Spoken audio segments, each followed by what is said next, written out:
నా ప్రియ దైవజనము, ప్రతి ఒక్కరికి కూడా ఉదయకాలపు శుభాభివందనాలు తెలియజేస్తున్నాను. నేటి దిన వాక్య ధ్యానాంశంలోకి మనము చూసినట్లయితే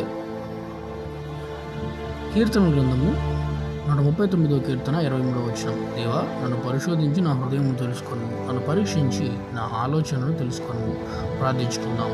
ప్రేమమయుడ, దయాళుడ, కృపమయుడ, గడిచిన కాలం నుండి నేటి దినం వరకు కూడా మమ్మల్ని సజీవులకులో ఉంచి కాపాడి పోషించిన విధానం బట్టి వేవేల కోట్ల స్తోత్రాలు చెల్లిస్తున్నాము. తండ్రి, ఏమిచ్చి మీ రుణం తీర్చుకోగలము?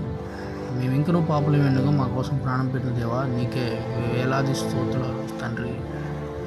ఎంతమంది అయితే ఈరోజు ఈ వాగ్దానాన్ని బట్టి ఎత్తిపట్టుకొని ఏకకంఠముతో ఏకీభవించి ప్రార్థిస్తున్నారో వారందరి నిమిత్తం ప్రభువా నీకు సమర్పించి నీకు మహిమాకరంగా వారందరినీ కూడా వాడుకోవడానికి వాళ్ళందరినీ కూడా మలుచుకోవడానికి వారి యొక్క హృదయం ఏంటో తెలుసుకొని వారి యొక్క ఆలోచనలు ఏంటో తెలుసుకొని ముఖ్యంగా ప్రభువా నీ ఆలోచనలు నీ చిత్తం ఏంటో వాళ్ళు గ్రహించుకొని క్రియారూపకమైన క్రైస్తవ ఆధ్యాత్మిక జీవితంలోకి నడుచుకునేలాగున మెలుచుకునేలాగున ప్రభువా వాళ్ళందరినీ కూడా పనికొచ్చే పాత్రగా వాడుకొని మహిమ పొందమని మహిమ ఘనత ప్రభావం నీకు మాత్రమే ఆరోపిస్తూ యేసు పరిశుద్ధ నామంలో ప్రార్థన చేస్తున్నాం పరమ తండ్రి.